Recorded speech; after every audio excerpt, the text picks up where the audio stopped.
This is the Good Government Show. The IRS is actually set up around these two functions of service and enforcement. A messy IRS, a smaller IRS, a less functional IRS does not mean lower taxes for you. Only Congress can lower your taxes. Every IRS employee earns $4 to $6 back to the Treasury, back to the bottom line of the U.S. government's finances for every dollar we spend on their salary. The only way to hold leaders accountable is through engagement. 90+% of government is something we all actually agree on. We tend to spend all of our brain energy on the 10%. You're in your office, hard at work, and your assistant tells you that you have to get over to the White House, to the West Wing, and you're about to meet the president. That's how the former IRS commissioner found out he got the job. Welcome to the Good Government Show. I'm Dave Martin. First, right now, wherever you are, subscribe to our show. Now follow us on your favorite social media sites. Now that you've subscribed, like us and share us. Okay, good, thanks. Danny Werfel is the former commissioner of the Internal Revenue Service. Yep, the IRS. Actually, he's the second person connected with the IRS we've had in the show. Just before tax day in 2024, we had Kristen Deasley on this show. She's an IRS community liaison. Go back and listen and you'll learn something about the IRS and find out that the IRS is very much good government. Really, just listen to that show. Okay, on this show, I had a great conversation with Danny Werfel. Just listen to him tell you how he got the job. He was called in the White House to President Barack Obama's Oval Office and offered the job of IRS commissioner. Spoiler alert, he took it. Okay, here's the thing. The IRS really doesn't want to reach into your pocket and take your money.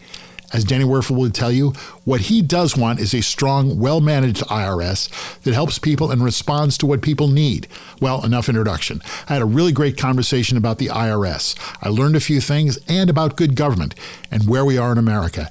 Danny has a lot to say about government and the current administration. So next, my conversation with Danny Werfel, the former IRS commissioner. We have a new partner here on the Good Government Show, Hello Nation. This is a new digital magazine that showcases the best of cities across the nation. We'd all prefer if good news traveled faster. At Hello Nation, positive stories don't just get told, they get amplified. Hello Nation helps businesses, leaders, and communities share positive stories that matter, building trust, credibility, and meaningful connection. Through professionally produced podcasts, digital features, and targeted distribution, Hello Nation positions you as the answer regular folks are looking for, while expanding and scaling your digital footprint across the platforms that people trust. Good news deserves momentum. Your city or your business can help spread the word of good news across the nation. At Hello Nation, they don't just have advertisers, they have advertisers. Editorial content from trusted community leaders and cities that are helping spread the good news. Let Hello Nation lift you up and lead the conversation. Visit hellonation.com to learn more. Once you wrap up this episode of the Good Government Show, give a listen to our friends over at Good News for Lefties. This daily podcast highlights news stories that show there's more good news out there. Other people in government are really trying to do the right thing. That's Good News for Lefties. Listen where you're listening now. Welcome to the Good Government Show. I'm very happy to have with me Danny Werfel, the former commissioner of the Internal Revenue Service, everyone's favorite agency, the IRS. Welcome to the Good Government Show. Glad to have you. It's good to be here, Dave. Thank you. There is so much I wanted to talk to you about, but first, we must go back. You are our second IRS official we've had on. Just before tax day in 2024, we had Kristen Deasley on. We had a great conversation about taxes, and I want to start off with what she said, and what I took away from that is the IRS is here to make sure you pay what you owe, not a penny more, and they're here to help you make sure you pay the right amount. Is she correct? Absolutely. I mean, the underlying mission of the IRS, and it's right in the mission statement, there's two parts. Part one is to assist taxpayers in meeting their obligations under the tax laws. So it's all about assistance and support. And the second part is to enforce the tax laws fairly and equitably. And the IRS is actually set up around these two functions of service and enforcement. And both are really intended to ease the stress of taxpayers because we have a complicated tax system. It's stressful.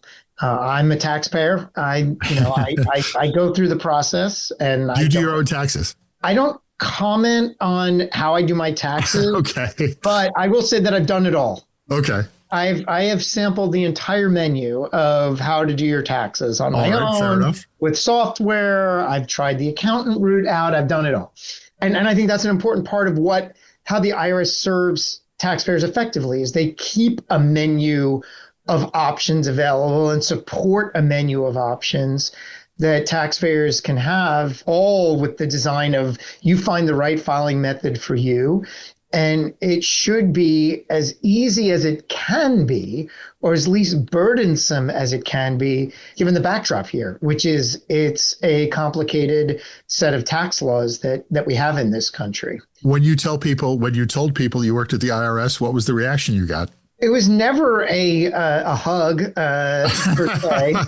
I'm sorry. We did shake hands when we met. So does that count for something? Yeah. Yeah. I mean, that's part of look, I always say it's in the brochure of being the tax collector or being a part of the tax authority. It's not the most popular job, but I liken it to, and I said this a lot when I was at the IRS to the team and publicly, I liken it to having the role of NFL referee. And what I mean by that is when you get the call wrong, 50,000 people will stand up and boo. When you get the call right, 50,000 people will stand up and boo, right? Even if you can show on instant replay that you got the call right, people will still boo. But at the end of the Super Bowl, which is this amazing, truly American event that creates a lot of happiness and joy and economic value, and it's iconic, they don't throw a parade for the refs. No, they don't. I'm a rugby ref. I've never had a parade. But you don't have the game without the refs. You just have chaos. So it's okay to have a role where you get booed. It's okay to have a role where you're not what is celebrated. Where it becomes less okay is when we make dumb decisions, I'll say, about the operational capacity of the refs. They should have training. We should have the right amount of refs. They should be able to do their jobs as effectively as possible to ensure that we have a game where the right calls are made more increasingly than the wrong calls. What would you like people to know about the IRS that they don't know? I think the main thing that is that the entire organization is set up to try to help taxpayers. And I think the biggest thing right now, like I could basically, if you gave me a generic point in time over the last 50 years, I would talk about the IRS and their customer service and how we train people to be empathetic, and how I've talked to many, many employees who think it's their mission to ease the stress of taxpayers.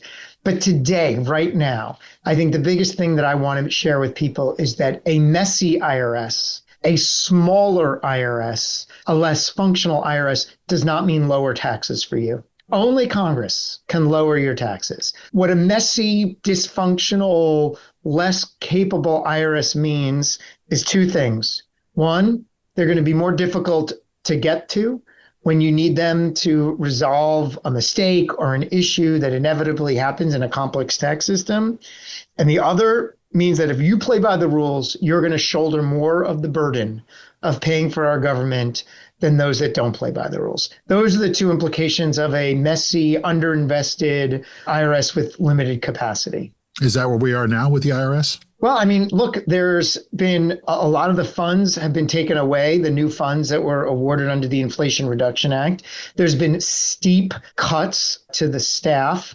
There's been a tremendous amount of volatility around the IRS leadership. There's been loss of institutional leadership at the IRS. I think there are risk indicators here, and there's been rhetoric from the administration when I was commissioner and leading up, that, celebrating the downsizing of the IRS. And I don't want that to get confused. This idea of a downsized IRS is a good thing. The way we should be talking about the IRS is, does it have the capability to do its job? If it has the capability to do its job, regardless of its size, that means less mistakes will be made. That means it'll be able to help you more effectively meet your tax obligation, file. It'll have more options for you to file. It'll be less expensive for you to file. And it'll mean that if you play by the rules, you're not shouldering all of the burden of paying for our government. I think I read recently, I think it was something like 25,000 people have left the IRS since the current administration took over. Yeah. So when I joined, we were, I think, about in the low 80,000 range. We went with our new resources under the Inflation Reduction Act and hired. We got the staff total to about just north of 100,000. Why did we hire? We hired because at the point I took over, we had record low customer service on our phone lines. Our walk-in centers were shut down or understaffed across the country. We had a record high paper backlog, which was clogging up the system. We had stagnant technology on our web and our app platforms, which meant we were not improving the functionality by how taxpayers engage with us digitally. And we had anemic audit rates at every level, which meant, again, that those that play by the rules were shouldering too much of the burden of our tax system. And so it is really, really important. So you turned that around.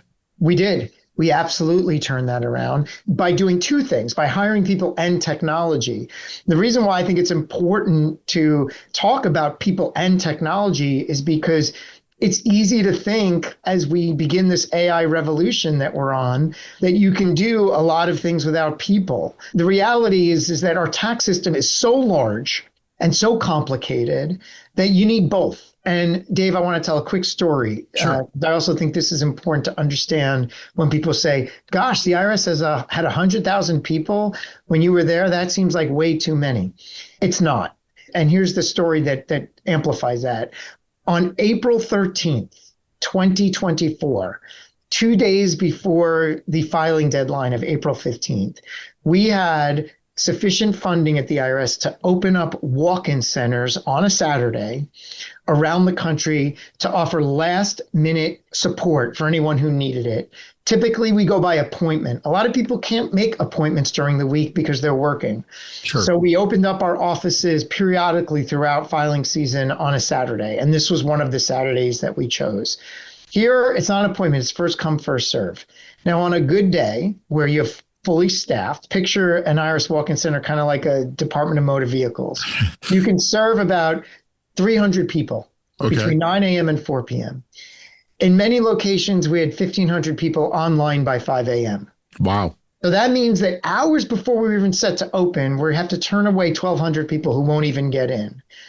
This is not about an incompetent IRS. This is about an IRS that has a lot of people that need to get in touch with it for help. And the more people we have, the more walk-in centers we have, the less people we can turn away. And can technology help? Absolutely. Can you create more digital tools so that taxpayers can get some of those questions answered digitally? Yes, but not all 1,200 of those people that got turned away. So to meet the demands of our taxpayers for the help they need in meeting their filing obligations, you need both tech and people. You've been quoted as saying that you're concerned about the people that are leaving, that the leadership of the IRS is kind of walking out the door. Are you concerned for the way that the IRS is being handled under this administration? I see risks, and it's very intuitive to me that as both just a taxpayer and as the former IRS commissioner, the IRS is a large-scale logistics operation. It's kind of like an assembly line. Incoming, you have people walking into the walk-in centers, phone calls, obviously tax forms, tax payments, correspondence. They're all coming in. On the way out of the assembly line are checks like your refunds and your credits. your correspondence back, your audits, and that assembly line needs to operate effectively to serve our nation's tax system well. And it operates effectively when it is increasingly modernized and becomes more automated and therefore subject less to human error. It works well when problems are solved quickly, when something gets jammed in the line. And it works well when you have trained people with expertise that know how to avoid mistakes, how to solve problems, and how to help taxpayers. And on the audit side, know where to look for tax evasion so that if you're playing by the rules, you never get an audit letter because the IRS has clear line of sight that you're playing by the rules. And so they don't bother you, they bother the person or the business that's actually not playing by the rules. For all of that to work effectively, you need a lot of ingredients. You need, obviously, a talented workforce, a trained workforce of the right size. You need a technology implementation plan and strategy that's working effectively. But you also need leaders that understand how to solve these problems, understand who to go to, when and how to get the resources needed to clean up things that are going wrong on the assembly line. And when you lose subject matter experts, when you lose institutional leaders that have a lot of experience in exactly how to run this assembly line and how to keep it running smoothly, you create risk. And so I am concerned. I am a champion for an IRS that's fully staffed, that's fully funded, and that has a healthy mix of stable leaders with long-term institutional understanding of the organization, mixed with new entrants into the IRS that can really disrupt old ways of thinking and help innovate.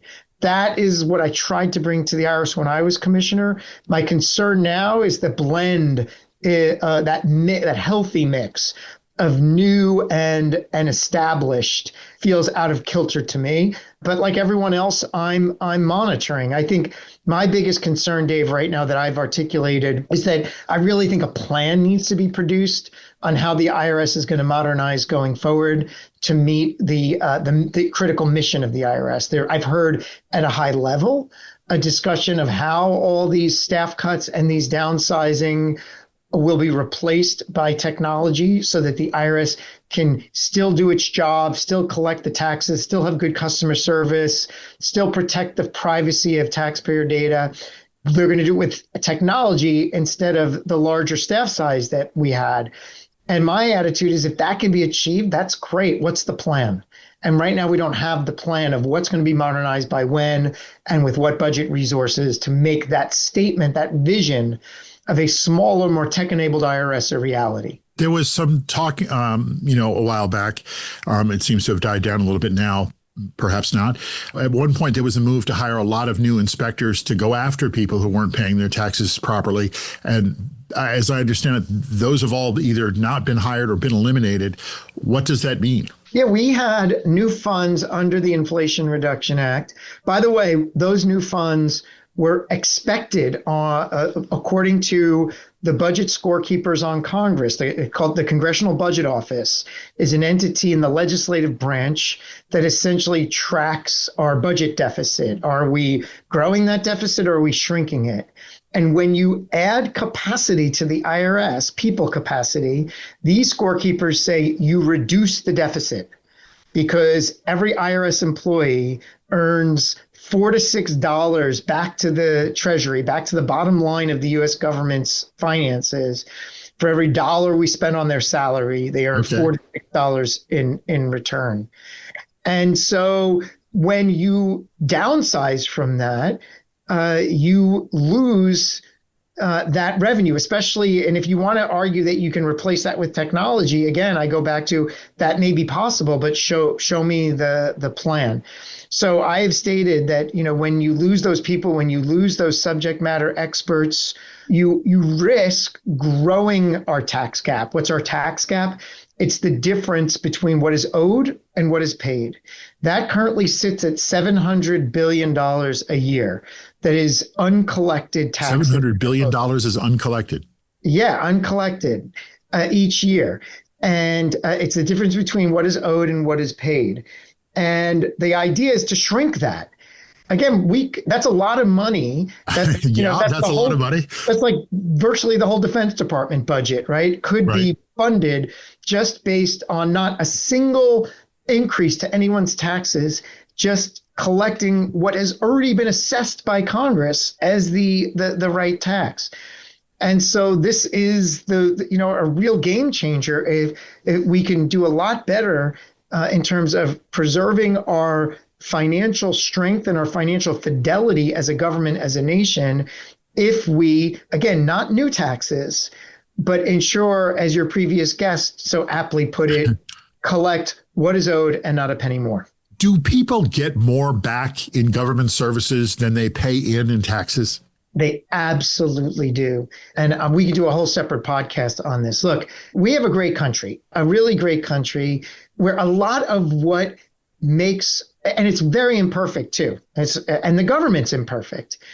But Dave, I would argue that the government has supported you today in ways that you have no idea that it supported you, right? It's everything from the food you ate for breakfast to the air that you breathe, to the safety mechanisms on the cars in your neighborhood that reduce the risk of a car accident dramatically, the electricity that comes out of your outlets, which you don't currently have to worry. You do not have to worry that your electricity bill next month is going to jump by 10,000% because someone just decided that they want to exploit you as a paying customer. There are things that you just don't need to worry about. There are other things you can worry about, but there are things that you don't need to worry about because of the government infrastructure that's in place to support the ordinariness of life on a day-to-day basis. It's because it's ordinary, we don't appreciate it, but it's all part of the compact between taxpayer and government.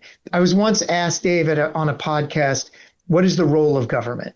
And to answer that, we're going to get to that in a minute, but go ahead. You can answer now if you want. I'd like to answer in practical terms. So sure.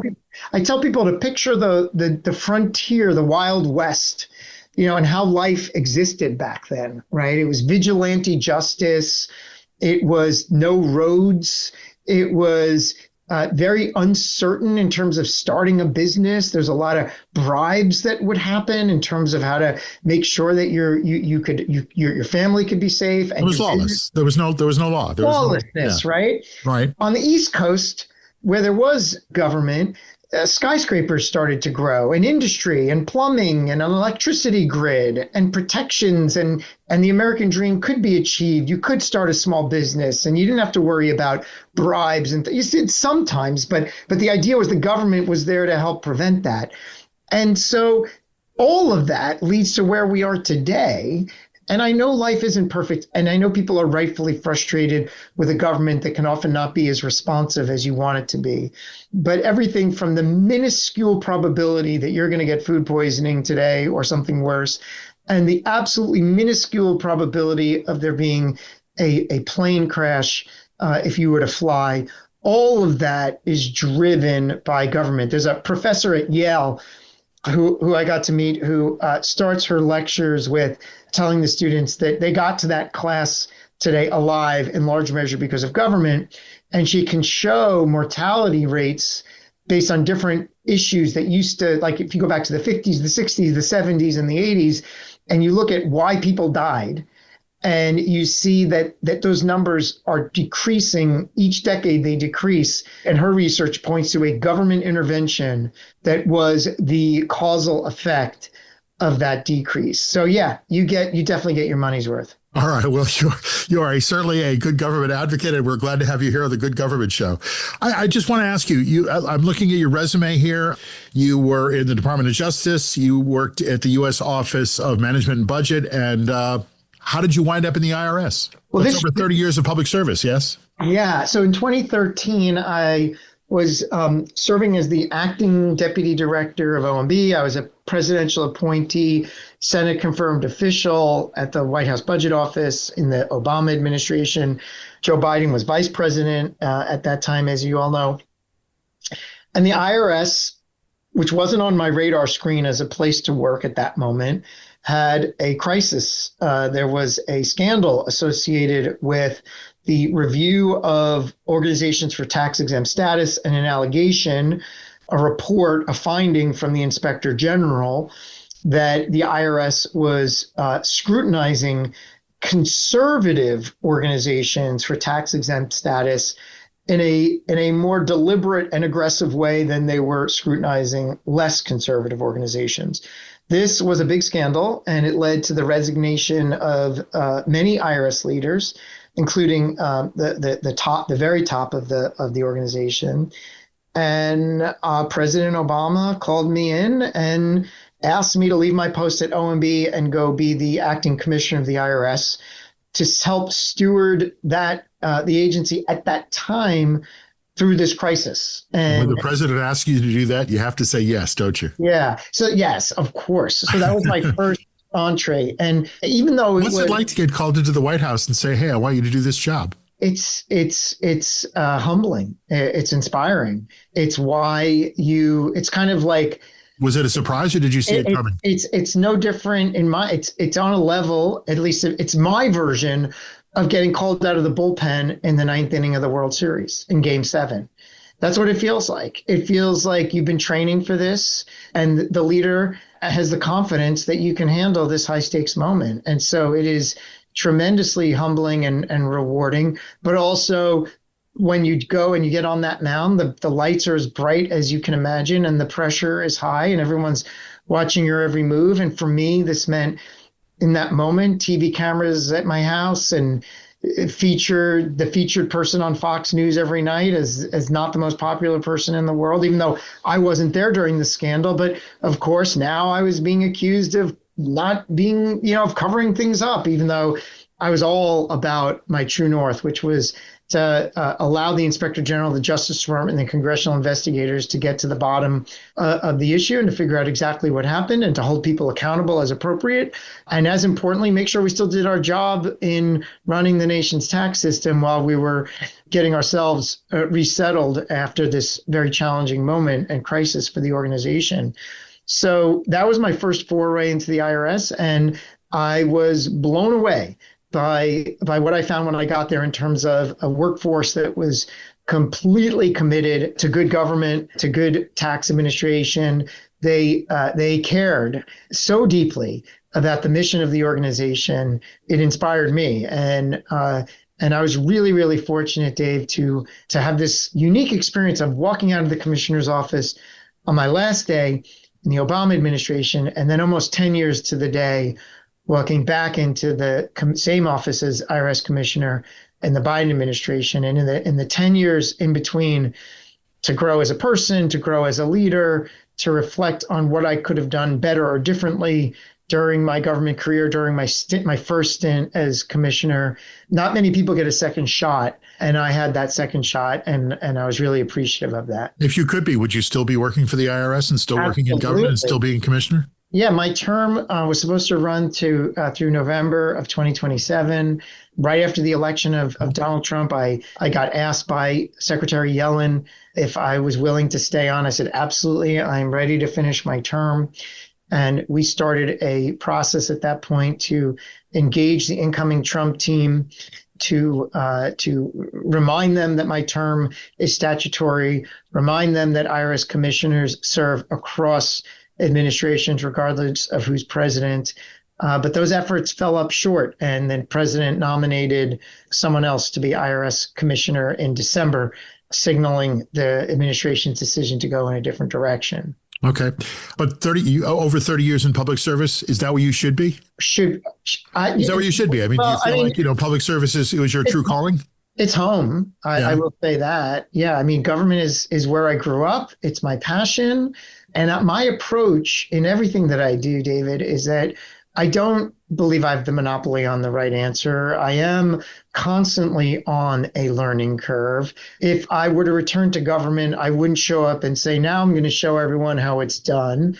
I still will look around me in government and realize that I bring a lot of good experience wins, losses, lessons learned, failures, and triumphs, hopefully in a way strategically to maximize the likelihood of success in any government endeavor that I'm a part of. But I also welcome input, and decisions are best made, in my opinion, by one person, but surrounded by a diverse team of, and by diversity, I mean both. I mean diverse perspectives. Diversity is a good thing, but diversity in terms of ideas and solutions.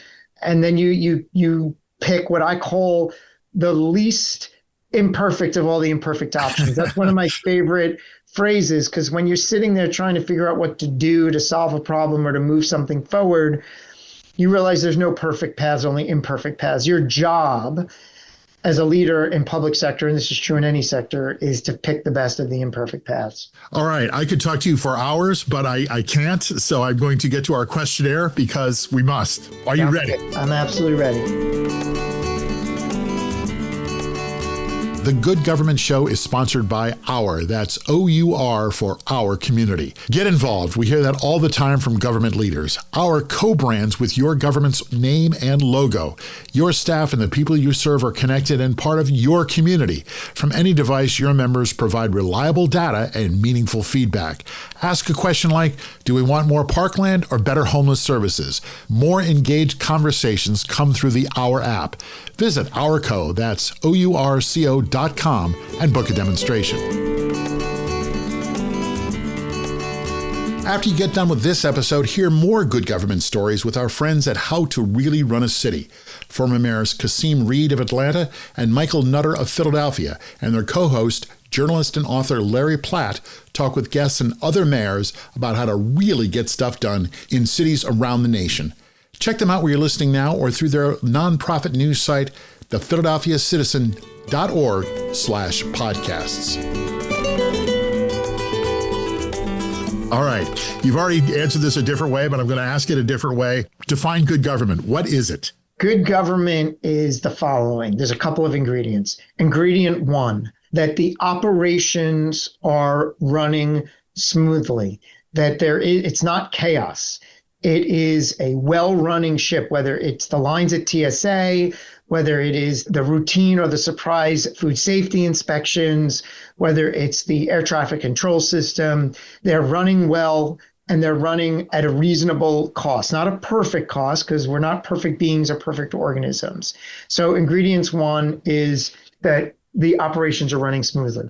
The second ingredient is that when problems emerge, that there is a plan, an engagement, a visibility, and accountability to solve those problems. So there's agility and responsiveness to problem solving. The third piece, and there's four, the third piece of good government is that there's a broader modernization plan underway, that we're not stagnating with these operations. We're figuring out how to be on a continuous improvement journey. That could be technology, that could be process improvement, or it could be just training our people or hiring different subject matter. Just always looking forward. Yes. And the fourth and most important, I'm building to a crescendo here. These were pretty important, but go ahead. I can't wait for the most important. Is that you are being responsive to the citizen and the public, that you understand what's missing or what's working, that you are using the public's perspective as the first thing you optimize for in terms of how you are taking all the steps I just described in terms of smooth operations, problem solving, and modernization. If people are frustrated in government overall, or the IRS in particular, what should they do? They should speak up through a variety of different channels. The only way to hold leaders accountable is through engagement. And the way you engage is different. I mean, like, you could call your congressperson. You could organize a protest. You could organize a letter writing campaign. You could work with intermediaries like .orgs or other associations that champion particular outcomes. So if you think the government needs to be doing more to help the poor, then there are associations that you can join and contribute to and volunteer for that lobby and amplify that the government should be doing more to help the poor. If you think the government should be doing less to help the poor, then you think that's a waste of taxpayer dollars. There are ways that you can engage both as an individual and as a collective, and you don't have to have all the money in the world or hire the smartest lawyers. There are movements that have occurred in this country that have shifted the way our government operates, the policies, and it's the implementation of those policies that can go viral without a bunch of money or without a lot of powerful figures. The idea sometimes is the power or the way in which you organize. And so engagement as a citizen and starting to figure out what the right levers to pull as an engaged citizen are the keys to holding the government accountable. What inspired you to get into public service, and who in public service inspires you? Oh gosh. Well, I was at school in college trying to figure out what I wanted to be when I grew up, and I had a professor who was this is between my junior and senior year, and she was an expert on Social Security. She was my econ professor, and she was headed overseas to help a country reform their Social Security system. That was going to be her summer project. And when she told me that, it was like, it hit me like a lightning bolt. Like, this is the type of stuff I want to be doing. It sounded important to me. It hit me in the gut level of, I don't want to sell tires, although there's nothing wrong with selling tires. But, it's just not me. Like, yeah. I want to reform Social Security in a way that benefits people. Like, that just hit me. And I realized in that moment that of all the, projects or potential things that excited me the most, gosh, the list is so long. I articulate my leadership style. The list is long of people that have inspired me based on who I've worked for that has inspired me. And I've had the fortune, whether it was like a direct supervisor or a cabinet head or a president, of working for some people that inspired me in terms of how they approach things. I think about, I've learned a lot from different people. I learned from Jack Lew, the former Secretary Treasurer and the former Director of OMB, the power of having an encyclopedic understanding of government, but then lifting up and managing with deep subject matter expertise. I learned from Jeff Zients the importance, he was White House Chief of Staff, but also acting director of OMB, the importance of surrounding yourself with the right team of people. Don't try to do things on your own. I learned from John Koskinen, who was once IRS commissioner and also was a former deputy director of OMB, both how to run a great process. He showed me what it means to run a process, but he also is an amazing listener. He's a leader that really has mastered the art of listening to people on both his team and the broader organization. So I try to model my listening skills. And I learned from another great leader from my OMB days named Ed DeSev on how to make decisions and be decisive. And when you make a decision, know when to do it quickly and ask for forgiveness later versus when you need to be more cautious. He has great instincts on that. So there are many, many others that I could name. I do want to pause on Janet Yellen in particular and Wally Adeyemo, who are my two most recent leaders. I learned a ton from Janet and Wally. Wally, who happens to be a lot younger than me, but a lot wiser than me, is extraordinarily calm in high pressure situations, and always is the clearest thinker when the environment feels chaotic. And I think Janet just has all of these characteristics. She's a true public servant. She inspires people. She cares deeply about the mission of the organization. She cares deeply about the people inside government. She is a great example of how you can be an amazing person with amazing power. Okay. Right? It's like typically when you map out power and like the altruism or the genuineness or the wonderfulness of the person. And you think about, here's this woman who's been chairman of the Fed and secretary Treasury. But you take a step back and she's like just the warmest, most wonderful, caring, loving person. You're like, that's an incredible combo that doesn't get talked about enough. So I'll land on maybe Janet. All right. So those are some good people to be inspired by. Yeah. Now, in your career, I mean, you're a lawyer. You had, you worked in Department of Justice, management and budget. You could have stepped out of government service at any time and probably tripled your salary. What kept you in government? Well, I did do I am a big believer that you should be in both. I spent time in the private sector. As you accumulate my career, which is now nearing 3 decades, I spent 9 years in the private sector. And that was very, very important towards my development as a leader, understanding a different industry, seeing different leadership challenges in a different environment, in a private sector environment, understanding how the government serves or frustrates the business community from an outside perspective. When I job coach people or advise people on their career, I am not one of these people that talks down on the revolving door. I think that's just a negative connotation. I think we're at our highest and best career paths when we're experiencing different sectors. Hopefully the end game is to come back to government and to public service. Your private sector stint is your learning moment. Your public sector stint is your home. That's how I view my career trajectory. What would you like people to know about government that they don't know? Gosh, I really do think, Dave, that America needs a civics lesson. I think it's what we talked about earlier, is that a lot of what government is doing is helpful but invisible. You don't realize that the life we lead, everything from the fact that you're not getting price exploited on your next taxi cab drive, that I live in New York City. Be careful. Yeah, well, you're not. And the highways irrigate. If you get on the Jersey Turnpike and it's raining, it's likely not going to flood. Again, I go back to just the basics that we should try every once in a while not to take for granted. Those basics of food safety, air safety, water safety, that when you dial 911, you know that the fire department is going to come.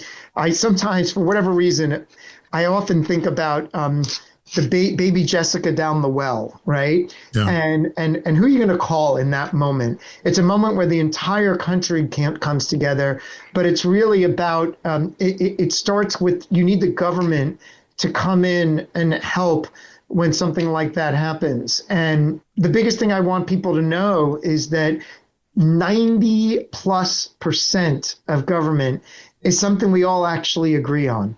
We tend to spend all of our brain energy on the 10%. We spend our brain energy arguing about immigration and gun control, yet we all agree that the trash should be picked up on Thursdays. We all agree that that the food us and our children and our parents eat should be free of foodborne illness. We all agree that it's a bad thing when planes crash into each other. And on and on and on. And okay. And that's what I want. Interesting perspective. It's something people don't think about that much. Yeah. What was the best part of being the IRS commissioner? Well, my best moments no, just the best part of the job. I mean, what was the thing about it? Saying. It's the people engagement. The best moments is that you really do have an impact on people. And so whether it's the woman in the church basement in Chattanooga, Tennessee, who just had benefited from a volunteer tax prep program that the IRS helped sponsor, asking me for a hug because of the help the IRS provided. You said you didn't get hugs, and you just told me you did. So there you go. Yeah, right. It's also the impact you have on employees. The when you take a punch for them in terms of like a rough hearing or a bad op-ed in the Wall Street Journal, and that you're taking that punch so that they don't have to, because we're doing a mission that isn't easy. So believe it or not, sometimes it's the adversity that I enjoyed, because that adversity allowed me to shoulder the burdens of a workforce that I cared deeply for. So that to me, it's all about people. And the best part about being the IRS is that you can have impact at scale, but also have moments with some of these individuals where it really comes home and hits you in the heart. Other than doing your taxes, what do you do for fun? For fun? Uh-huh. Well, if you're a local mayor, I ask you what's your favorite dish in your hometown. But since you're not a local mayor, let's. What do you do for fun? I mean, I know I love to bike ride, especially when it's warm. Although I have a rule, Dave, yes, that I've been implementing for decades now, which is I don't bike ride if the degrees outside is less than my age. And this is Fahrenheit, right? Okay. And so I'm now 54. So I'm running out of days in the year where I can bike ride. I guess I have to move to Florida or something. But I do love to bike ride. And more recently, I've been getting into golf. My son likes to golf. So it's a really nice activity that he and I can do together. Sure. This is the Good Government Show. We always like to bring it back to good government. Tell me about a good government project that you did at the IRS that you're pretty excited about or pretty proud of. There's so many. Your favorite? Even though it just got canceled by the Trump administration, my favorite is Direct File, and here's why.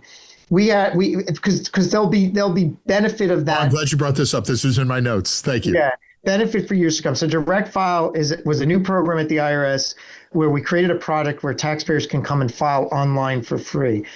Some people would say, wait a minute, you couldn't previously file online for free, not direct with the IRS. You had to go through a program called Free File, where you work with a private sector company to see if you could be eligible for the free version of their product.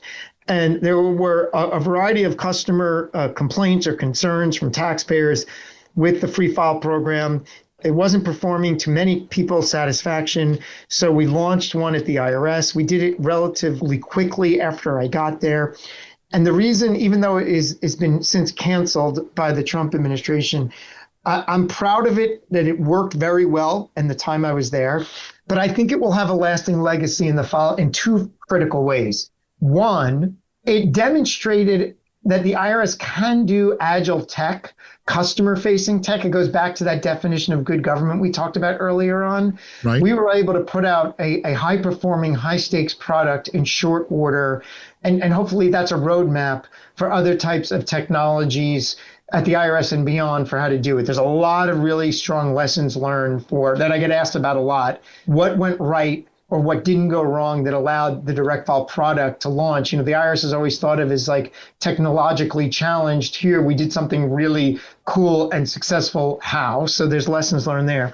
And second, though, in the wake of its canceling, the current Treasury issued a report where they really put a challenge to the private sector to improve the performance of the Free File program. So while Direct File doesn't exist anymore, I wish it did, it really kind of places new accountabilities on the private sector to improve the performance of the existing Free File program. So I hope that it will have lasting benefit. We didn't get a chance to talk about this, but you're a fellow with the National Academy of Public Administration. Are you helping other governments with your expertise? Yeah, well, my primary role, where I'm talking to you from, is from Johns Hopkins University. They've launched a new school of government and policy, and I'm part of the founding team standing up a new public policy and government school, which is a really interesting thing to do and a real huge opportunity in 2025.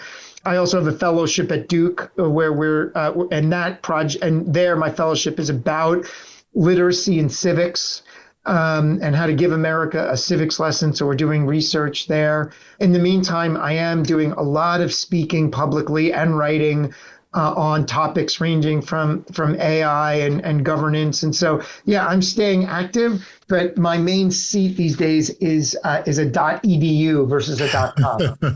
Well, and you are certainly seem to be talking about good government everywhere you are. We are trying to do the same. I hope we're being helpful. Absolutely. I really enjoyed being on, Dave. Listen, thank you so much. Thank you very much for your time. You are our second IRS guest. And my big takeaway from this, from both conversations I've had about the IRS is, more IRS agents, more IRS staff is better, and they really are here to help you. Absolutely. All right. Danny Werfel, the former commissioner from the Internal Revenue Service, a current fellow with the National Academy of Public Administration, starting a new school at Johns Hopkins University. You're staying busy. Thank you, and thanks for coming on. My pleasure, Dave. Want to hear more about good government? Check out another show I host, Leading Iowa, Good Government in Iowa Cities. I host the show with Brad Kavanaugh, Mayor of Dubuque, Iowa, and the immediate past president of the Iowa League of Cities. Together, we talk to leaders in Iowa cities. We talk about what works and what good government looks like in Iowa. Join us right here where you're listening now. That's Leading Iowa, Good Government in Iowa Cities. No chaos. That was a theme Danny Werfel repeated a few times. I don't think I ever thought of it this way, but a bigger, fully staffed IRS is actually good for all of us, and it's good government. 90% of government we all agree on, Danny said. Good roads, clean air and water, and that's good government. I hope you liked the conversation as much as I did. It does make you think about the IRS a little bit differently. At least it does for me. That was Danny Werfel, former IRS Commissioner, National Academy of Public Administration Fellow, and an enthusiastic supporter of good government. Well, that's our show. Thanks for listening. Tell your friends about good government and about our show. Don't forget to review us and check out our website, goodgovernmentshow.com, for extras. Help us keep telling stories of good government in action everywhere. Join us again for another episode right here. I'm Dave Martin, and this is The Good Government Show.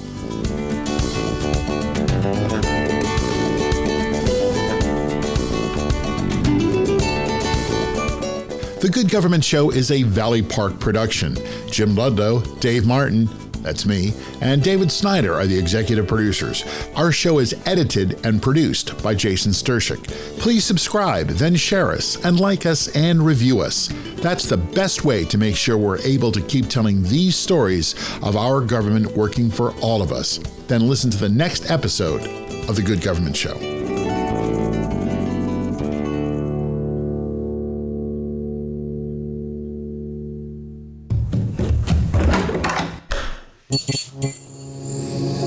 This podcast is part of the Democracy Group.